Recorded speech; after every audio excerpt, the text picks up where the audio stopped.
Hello, my darlings. How are you doing? Welcome to the Kambura podcast, and we are constantly happy to have you join us. This is a moment where we grab our tea, our journals, or just our imaginations because we're diving into the royal roller coaster, a story of golden calves, a story of 7 days reign, a story that has been said, but so many of us don't know about it. Okay, we are continuing with the Jeroboam series, and we are happy to continue this series because, oh God, this is amazing. Yes, I am talking about the first 7 kings of the Northern Kingdom. Yeah, the Northern Kingdom, not Korea, but the Northern Kingdom of Israel. Yes, this isn't just another Bible history lesson. This is the Royal Saga, okay? Something more wilder than your Netflix drama and all those things we constantly watch. So let's dive in.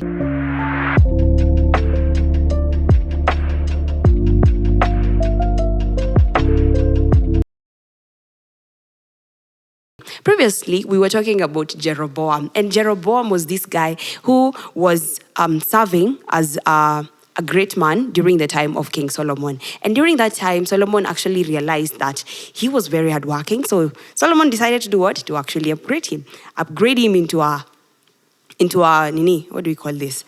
A compare kitty. Compare kitty. Then after all this happens, this one time Jeroboam alikuwa anafanya kazi, then God sent a prophet because Solomon had did evil in the eyes of the Lord, on top of him marrying so many wives. 1,000 wives and worshipping idols. That was so much. So this time, since God had promised David that he will give him the kingdom up to the eternity. So God was like, I will give Jehu at least 10 tribes so that he can be able to rule. That is what Jehu the prophet actually came to Jeroboam and alimwambia hivyo. So during this process, akikuja kumwambia your story, Jehu was wearing a robe, then he tears it into 12 pieces, and then he gives 10 to Jeroboam. And then Jeroboam, since was not really understanding this moment, can relax. Then Solomon had this news, so Jeroboam had to flee because Solomon had decided, I will kill this guy. Okay, I believe you all remember this side of the story. And then on top of all this, remember Solomon had a son. Okay, and he has been denied ama amenyanganywa at least 10 tribes. So the rest who is supposed to be ruling it? His house. So Rehoboam is crowned king, okay? But when he's crowned as a king, the people come to him and they're like, your father was really harsh to us. So can we at least, take down all that hard labor that you have given unto us? So this guy called Rehoboam decides, let me go to my people and ask for advice. Then I'll come back to you guys and I'll give you. So give me 3 days, I'm going to come back. So Rehoboam goes back. Remember, Rehoboam is the son of Solomon. Rehoboam goes back to his people. He meets the old men. And the old men are like, please make their work easier. Just tell them like that, you will make their work easier. But he was like, does not make sense. So he decided, let me go to the Gen Z of that period. So he goes to the Gen Z, and the Gen Zs of that period are like, well, since you want to respect and to be feared, we will advise you to actually make them work even harder. Okay? And then he was like, okay, interesting. So he decided, let me do what? Let me go back. So after the 3 days Zimeisha, the people come back. And this time, remember Rehoboam, being the son of Solomon, he has been enthroned as king, okay, over Israel. Sawa. But Jeroboam, on the other hand, he ran away because Solomon was actually looking for him. So in this period, before Rehoboam had been crowned king, Solomon actually died. Okay, so on the third day, enye watu wanangojea hizi stories zote ndo wakuje waambiwe kama they will be having forced labor or not. So Rehoboam also comes. Jeroboam, hizi majina ni mingi. Jeroboam actually comes back with the people, and guess what Rehoboam says? He's like, you know what? My finger is thicker than my father's waist. Or just to say that my father was weak, unlike me. So guess what? I'm going to make your life even harder. This sounds like something I understand. Me being a Kenyan, our lives have been harder. Either way, he decides, my father whips you with cane or whipped you with canes, but for me, I will whip you with sharp metals. And that was like, people were like, oh God, this is too much for us to handle. So they actually riot against Rehoboam, and they decide to do what? To leave.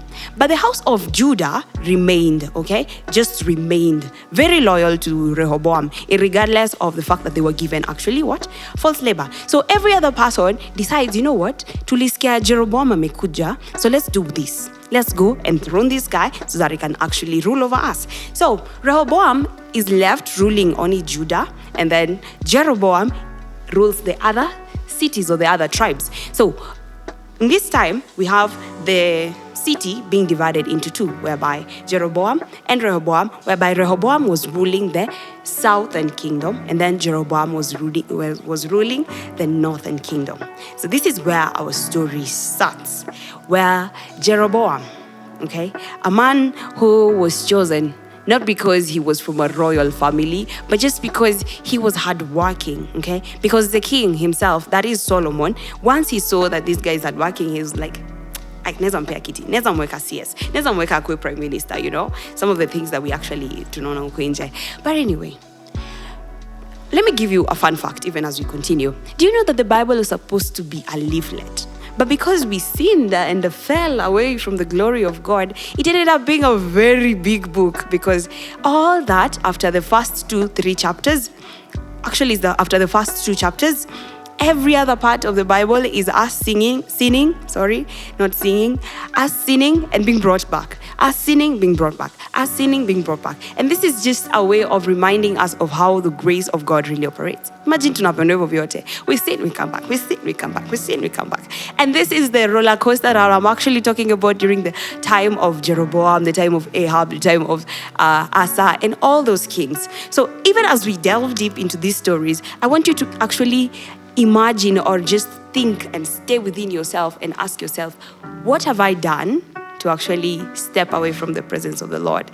And let us see what these other kings did to just step away from the presence of the Lord. So after Jeroboam has been given the kingship, man was brought from grass to grace, okay? From being a small boy to being, the big boy. And this time, Jeroboam, being the king, decided, you know what?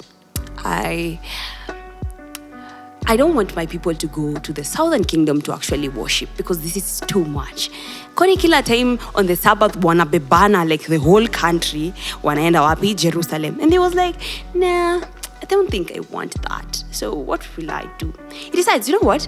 I will raise for myself high places, and then I will take people to actually come and do what? Be priests to these high places or these specific temples. So he raises up those high places, and then on top of everything, remember the Bible says that do not worship any other god, okay? And then after all that, do not make false images. But this guy, he not only made false images, but he also worshipped other gods. And remember, he was chosen by God. Things that we do. Things we human beings do. Man, God manzi anatupenda. Otherwise, so he raises up 2 golden calves. Not 1, but 2 golden calves. Of which, first of all, it felt like a ego something, coping mechanism. Because he was like, watu wangu wanaenda south, kwenda just to worship in that big temple made out of gold. I am a king, for crying out loud, So why not raise my own place so that I can actually, bring these people to this other side of my town or my kingdom. So he's like, after he has created all those things, he chose priests. And guess what he did? He chose priests who were not from the tribe of Levi. He did not choose priests from the tribe of Levi, because that was wrong during that time, okay? On top of everything, he still did evil in the eyes of the Lord, and God decided, you know what? I'm going to send my prophet to come and tell you all these things. So this one time, Jeroboam is actually doing some sacrifices on the mountain. Those high places in Yametengeneza, he's actually giving out some sacrifices. So he's cutting the cows, he's cutting the chicken, and all those things they're supposed to be giving. And for them, they took sacrifices sacrificed like really greatly. And remember, every Sabbath day, every person was supposed to go back to those high places and give sacrifices and worship those gods that God did not intend, of which that was a king. And most times, as high as the king can go, so do the people. So if our king is worshiping our God, all of us, what do? We worship gods. Okay? If our king is worshiping the Lord, we worship God. Okay? We worship the Lord. And that is basically what happened during this time of Akina Jeroboam. So, in this point, when he's sacrificing those animals, he's like, let me do this. And then he's singing maybe two songs here and there, dancing, okay? And during those times, they were having prostitutes, both male prostitutes and female prostitutes, in those high places. So all those detestable things are happening, and they're sacrificing to these idols and stuff. So this prophet of the Lord, who is sent, comes and he's like, you know what? The Lord has said that you will die. And he's like, what are you saying? The Lord has said, since you've done evil in the eyes of the Lord, you will die. You and your family will die. And he's like, interesting. Then later on, he gets angry and actually points out to this prophet. And he's like, mshikeni na mweke ndani. And that is how his hand shriveled. Then after his hand has shriveled, he literally begs this prophet that he has commanded to be locked up to actually pray for him to the Lord. And I was like, I thought you're worshipping some gods. Can't those gods actually help you or something? But anyway, he really actually recognized that this is the prophet of the Lord, and he should, you know what? He should pray for me to the Lord so that my hand can be back. As in short, mkono yake ili shrivel. You guys know what shriveling is? Shrivel ni kunyata, like kunjana, So his hand ilikuwa ime shrivel. So he needed his hand to be restored so that he can actually continue to do what? To worship those other idols. Interesting, right? Either way, that is all for Jeroboam. Eventually, Jeroboam dies, okay, because he did evil in the eyes of the Lord. He had to be terminated. So his son had to take over. And guess what? His son only did 2 years. Just 2 years. And guess what? He also did evil in the eyes of the Lord. Imagine, I'll constantly remind you that the Bible is supposed to be a leaflet. But with people like me and you and Jeroboam, I am so sure we will be able to actually write another Bible. Because why not? Because every single time we're going to be reminded about the grace of God. So this guy called Nadab being the son of Jeroboam, took the throne or took the kingship or the royalty and stuff, and still did evil in the eyes of the Lord. But we have this other guy who comes after him, expecting him to do anything else other than doing evil in the eyes of the Lord. Well, I was happy. He also did evil in the eyes of the Lord. And on top of that, he killed this guy called Nadab. He killed the whole of Jeroboam's family, okay, and did evil against the Lord. And he also worshipped idols and all those things. Imagine he did even more evil than Jeroboam. Okay. Then this guy called Jehu comes to him and he's like, you know what? Whatever happened to the house of Jeroboam is also going to happen to you. So Baasha, being a really great king who ruled roughly 24 years, also dies later on. But guess what? His son also takes over. Does he do anything better? No, he does not do anything better. Who told you? He actually does more evil against God, and he also worships those idols. But for this other guy, who is his son, who is called Ella ruled only for 2 years. And after those 2 years, he was a really drunk king. For him, he was attacked by a guy called Zimri. Zimri, on this other side, was his chariot, his commander. He was commanding like half of his chariots, okay? And in this time, he was like, you know what? I want to be king. That is Zimri saying now. Zimri is like, I want to be king. Because why not? So he's like, the king is actually drunken. So what is the easiest way that I can actually do this? So he's like, he plots out and he goes and he kills this guy. And this guy dies while he's drinking. Yeah, I'm so sure when he gets to heaven, he will be still tipsy and wondering, what am I doing here?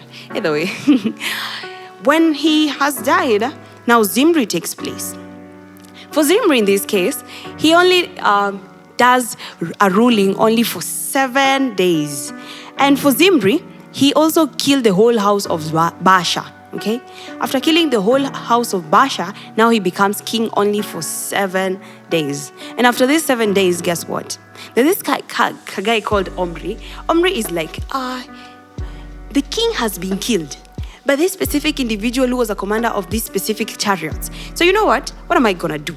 I'm also gonna attack that place where he is, because this other guy called who do we call Ella died in the house of his steward when he was getting drunk. So this guy was ruling in that place called, I think it was Tibrini. Imagine Biblia. He was ruling in that place. So he ruled in that place for only 7 days. And after those 7 days, that's when now Omri showed up. And after Omri showed up, what did he do? He was just, alikuwa amekuja to take control over that whole place. Okay? And in his taking control over that place, this guy called Zimri, he's scared. He's like, what am I gonna do? And since he was in the palace, he decides, you know what? I'm gonna set this place on fire. Of course, this is a roller coaster, because you're like, wait, we thought that we were gonna be saved, and then all of a sudden we get back to the same place. We thought that we were gonna be saved, and then a king comes and still does evil in the eyes of the Lord. Imagine Zimri, this guy who only ruled for 7 days, did not even have time to actually do evil in the eyes of the Lord, other than just killing the house of Baasha. It was really interesting that you can only rule for 7 days. Like, what can you do? You cannot even, since I'm in Kenya, you cannot even do enough corruption within 7 days, you know? But for this guy, he did nothing other than just rule for 7 days and then die in the palace. On top of, like, a whole palace. Hey, Jamani. Like, why would you burn a whole palace? But it's okay. You've only ruled for 7 days, so it's allowed. So I'm like, after Zimri, now Omri came, and Omri ruled for 12 years. Omri looked as if he was gonna do something different in the land of the northern kingdom. But guess what? He did nothing. He just did more and more evil in the house of the Lord. Like, he did more evil. On top of that, guess what? He actually bought a certain land and named it after a certain guy who owned the land. He called it Samaria, and the guy was called Shemar. So I think he was calling it Shemaria or something. So he buys that place and he raises up idols. And guess what? His son also follows in the same footsteps. But he ruled for 12 years. And remember, he did evil in the eyes of the Lord. For him, he died. And then his son Ahab came and he took the throne. And on top of doing evil in the house of the Lord, whereby we were expecting something much better, guess what Ahab does? He actually goes to the Sidonites and gets married to the daughter of the priest of Baal. Interesting. And guess who the wife is? Jezebel. Oh God. A woman who has been totally reckoned to wickedness. Okay? Because tell me why. Anyway, that's a story for another day. But imagine, let me just brush this off. Jezebel, before she dies, she actually puts on makeup. Just that shows of how she has been waiting for death, that she actually dresses up for it. Anyway, Ahab, being a king, for him he ruled roughly 24 years, and he got married to the daughter to the priest of the Baal. And for once he got married to this lady, they end up building up high places, mostly in that place called Samaria. They build up idols, they raised Asherah poles, and on top of that, they had so many Baal prophets. And this is bringing us to a great prophet known as Elijah. Yeah, Elijah, the son of the Tishbite. Elijah the Tishbite. For Elijah, this guy was a prophet of God. So in this moment, remember we had other prophets. We had Akina Jehu and all those people who actually were sent by God to actually come up and do all these things, you know. But Elijah was like kind of different guy. He was a man who was affected by loneliness and still had mental health issues. On the other hand, he was a man after God's own heart, but at the same time very scared. You know, he was a man who was so fierce and yet so timid. Okay, imagine being scared by a woman. Yeah, I know we say like spend a little bit of time to actually fear women, but in this time, I'm so sure like that was a thing, because the main woman being Jezebel, of course you will fear. Okay, so let me give you the story of Ahab. Okay, even as we wrap this up, Ahab was a king. Remember I told you that he ruled for 24 years. Got married to the daughter of the priest of Baal. Okay, raised up Asherah poles and doing all evil against the Lord and everything. So in this time, remember, we're in First Kings. And this time tunakaribia tukienda hivi chapter 17, chapter 18. So during the time of King Ahab, that's when the great drought actually happened. And in this time, the Lord was like upon Elijah. And Elijah braced himself, and he actually came to Ahab and he told him, you know what? In the next 3.5 years, you're not going to have rain. Yes, period. Thus says Elijah, the prophet of the Lord. So guess what? The next 3 years, there's no rain. Yeah, there's no rain. So during this time, remember, Jezebel was a really scary woman. There was this interesting book that I was reading that actually pointed out Jezebel in a very interesting way. It's called Empathy for the Devil. And in this book, it actually brings out the different villains of the Bible in a fictional way to actually, you can relate with them. Sometimes evil people, they're just evil. The things that are around them, they're the ones who actually cause the systems and everything that is around them is actually what causes them to be evil. For instance, Jezebel is pointed out being a princess, of which, that the Bible says that she was the daughter of the king called Ethbaal, okay? Not only was the king just a king, he was also a priest, remember?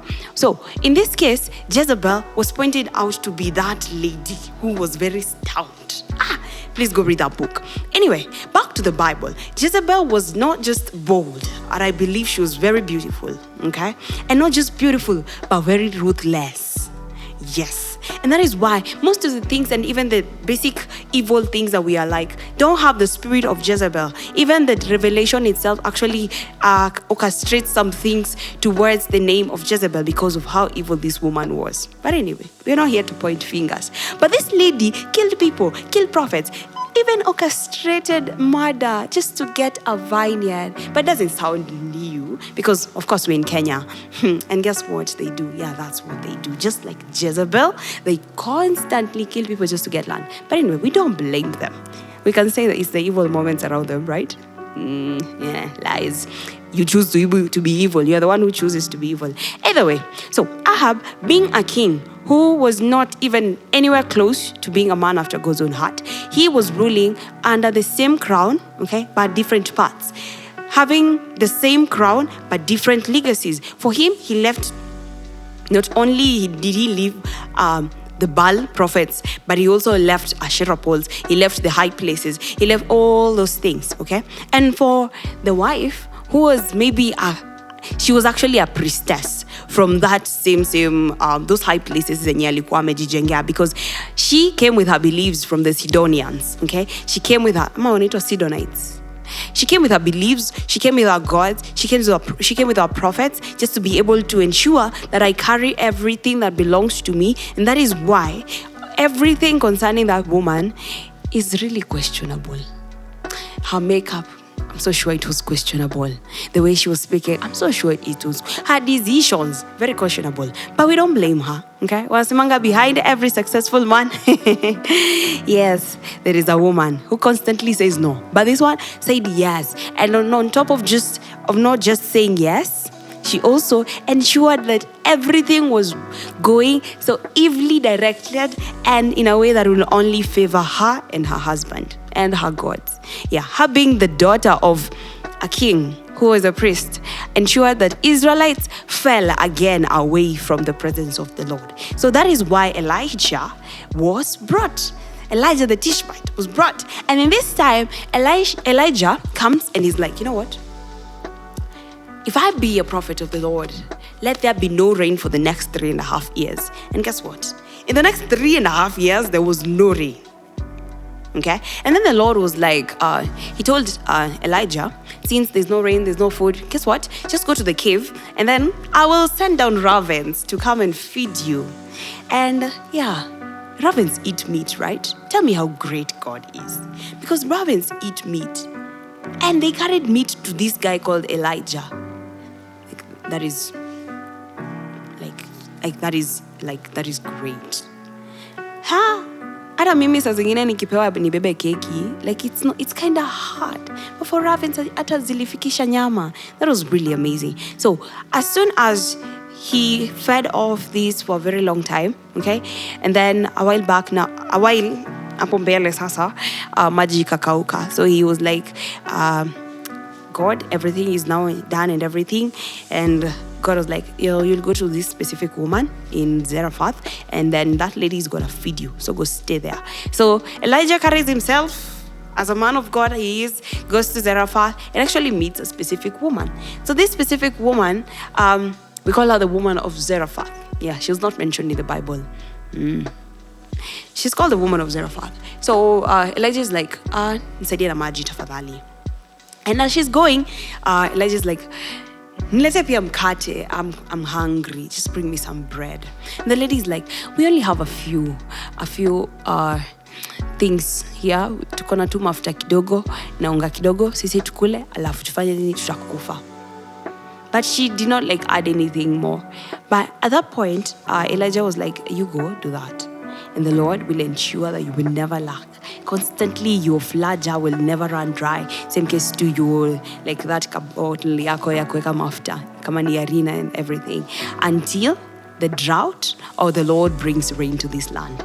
And imagine that is what actually happened. So imagine Elisha alipikiwa mkate, na wakapika tena, all those times until the rain actually came. Imagine kama ni pancake walikuwa wanapika, wakapika mapancake, all the time. And imagine uko na chupa ya 2 liters na unatumia kupika pancake. Kama unapika pancake na mafuta mingi, that means mafuta ya 2 liters haitakaa long sana, you know. So you can imagine mafuta ya 2 liters inakaribia kuisha, alafu inajaa. Same case to unga ya mkate, obviously. I'm so sure. Do they call ugali mkate? Food for thought. At least tumekula leo, right? Anyway, so in that process, Elijah stays with this woman of Zarephath, and then they continue to stay there, and I'm so sure they had continuous supply of bread and oil. I still wonder, like, that must have been a very boring meal. But anyway, even Jesus fed the 5,000 men with 2 breads and 2 fish. Like, how does, can you question, iyo samaki ilikuwa na supu? Because if I'm to see how those breads are, wana-Israeli zilikuwa ngumu. So I'm like, 2 breads and 2 fish. Na hakuna kajuithi. There's no juice. Interesting. Anyway, so yeah, for Elijah, he was fed during that whole drought season, the one that he actually spoke of. And he went on and on. Then later on, after 3.5 years, now Elijah meets up with this specific guy called Obadiah. Obadiah was a man who was working for Ahab, okay? And during this time, Obadiah took some of the prophets, because your time Jezebel was going up and down, killing every prophet of the Lord, killing all of them. So this guy, Obadiah, picks 100 men, 100 prophets of the Lord, and puts 50 in one cave and puts another 50 in another cave. Yeah, interesting, right? And then he provides for them food and water in a drought season. Anyway, I tend to believe that he was rich. So the 50 men of God were fed by Obadiah, and the other 50 men of God were also fed by Obadiah, and that was really nice. So while he was going on in his errands and stuff, he actually meets with Elijah. And in that time, everyone, including Jezebel, Obadiah, and every other prophet, was actually looking for Elijah. Remember, Elijah alikuwa na kuloko hivyo mkate, okay? And he was nowhere to be found. But this time, he actually meets with Obadiah, and Obadiah is like, we have been looking, we have been searching, we have been going to every country, and we are asking them, uko wapi? Like, and we are causing them to even swear that they don't know where you are and they can't find you. And everyone said that they didn't know where you are. And now you're telling me, I have seen you. And Obadiah was really happy. But at that specific moment of happiness, Elijah is like, I want you to go and tell Ahab and Jezebel that the prophet Elijah is back. And Obadiah was confused, because he was like, I work for Ahab, right? I have been working for this guy for the longest, right? And you want me, who is hiding prophets, 50 in one cave, 50 in another, to actually go to Ahab and tell him, you know what? Elijah is back and he actually wants to see you. dude, are you mad? But guess what? Obadiah was like, you know what? Okay, sawa sawa. But that was after a very long conversation of like back and forth. And he ended up actually going back to Ahab and told him, you know what? Elijah is looking for you. You can go and meet him. So Elijah and Ahab meet, and they talk here and there. And Ahab is like, you son of Tishbite, you man of Tishbite, you're back to bring more trouble for Israel. And Elijah is like, me? Trouble? Between you and me, you and your so-called wife, yeah? Between you and me, who's bringing trouble? So guess what? Ahab did not answer that because he and the wife are the ones who are bringing trouble. So yes, they were the troublemakers. So either on Wakarushiana Maneno, I tend to believe that there was a very tough moment there, a very tensive moment, okay, of these two individuals. Yeah, and of course, after all that has been said and done, Elijah was like, you know what? Kunanyesha. In a few moments' time, it's gonna rain. In a few days' time, it's gonna rain. So guess what? Brace yourself and go home. So Elijah, at that point, he picks himself, goes back to Mount Carmel, okay, and places his head in between his legs. But before this, actually, it was a moment whereby they wanted to prove that the Baal is not a god, or God is not a god. At that point, the Baal prophets and the God prophets were supposed to like have a battle or something. And in this point, Elijah was like, you know what? You can actually call your prophets and bring them to the mountain. Let us meet on Mount Carmel, and let us see which God is true. So they arranged the contest on They arranged the contest on Mount Carmel, and the prophets are called. Jezebel gathers her people, and she's like, guys, we have to prove that there is a God, and our God is called Baal, and we have to do this together. And everyone is like, yes, Baal forever, Baal forever. And everyone is like, okay, we will do this. So they gather each other. There is roughly 450 prophets of Baal and 400 prophets of Asherah, and they go. Remember, they're worshipping idols. These Asherah people, they worship poles like Vijit Vikingi. And wamejijaza gas, and they're going for the contest, you know. Those points, hata nyinyi mnakumbuka mkikuwa na hizo contests za, for instance, maybe mathematics and chemistry and all those things. Na maybe shule yenu inajulikana as the big people who mnakuwa mejigamba and stuff, you know. Kwanza math.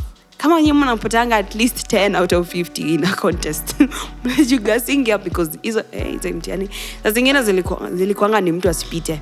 But anyway, I think unatemadi watu walikonganga 40 or 50 depending on who set those papers. Anyway, so during this contest, the Baal prophets wamejigas up, together with the Asherah prophets and the prophetess.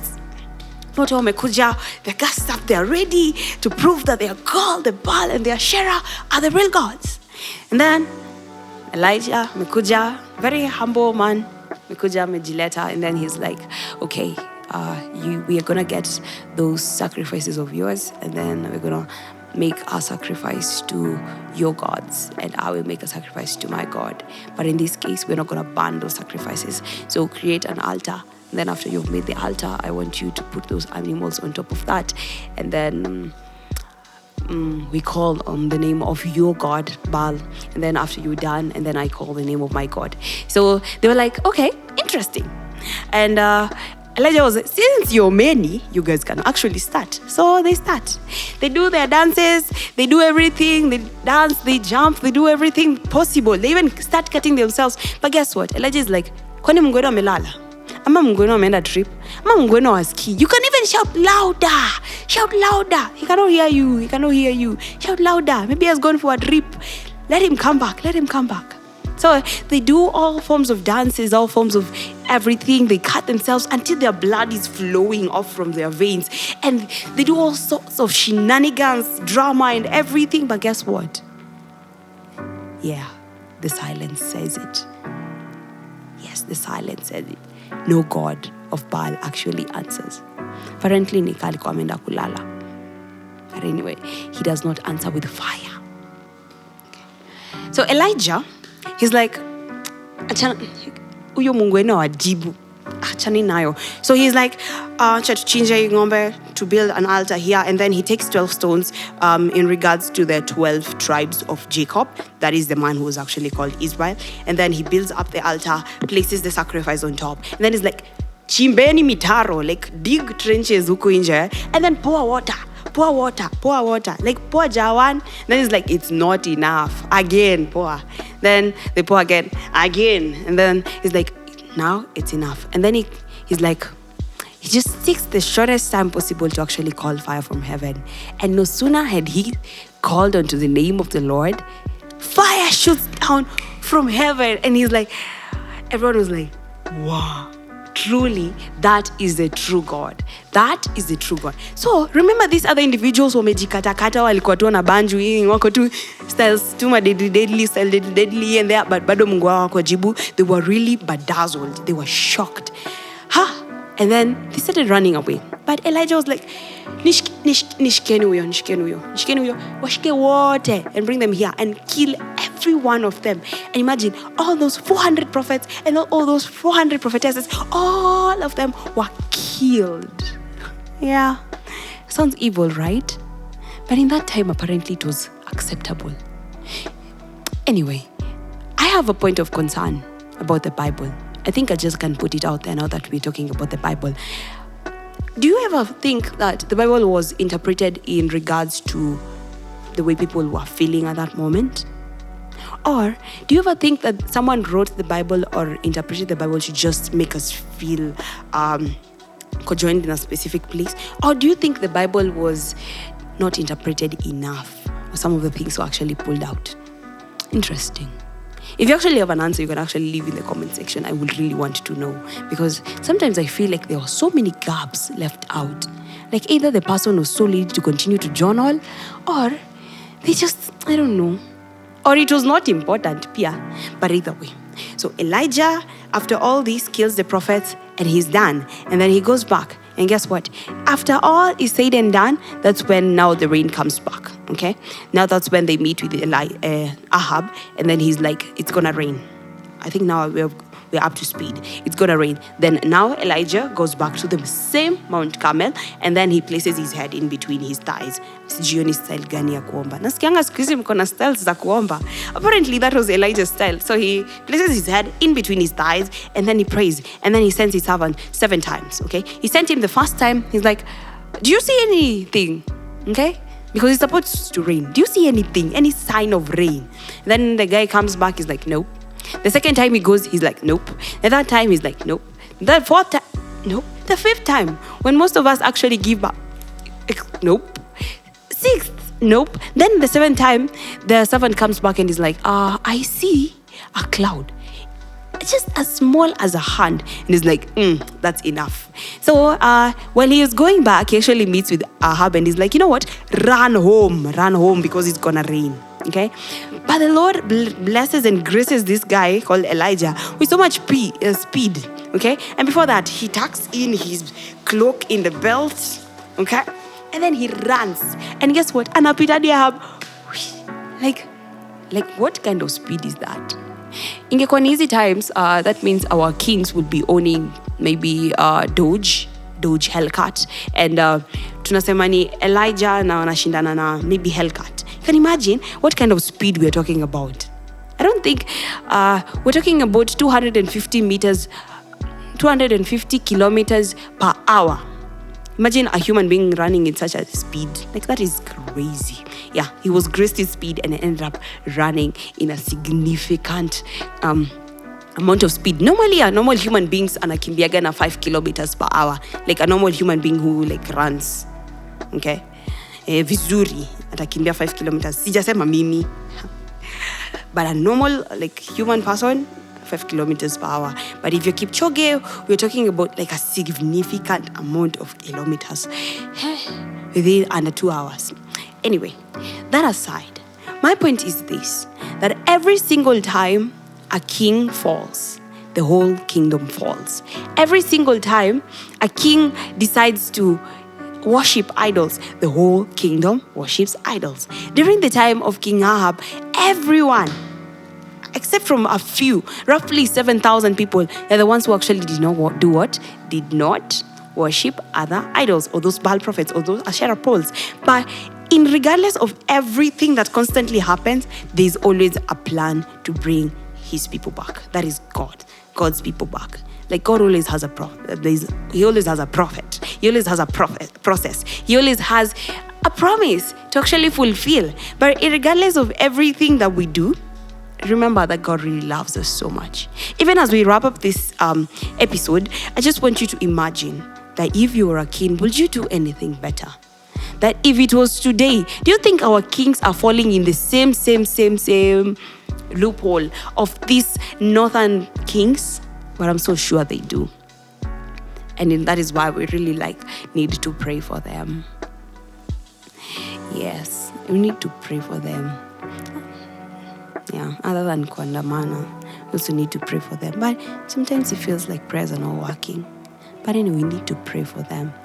Anyway, at this point, I know this was like a whirlwind, right?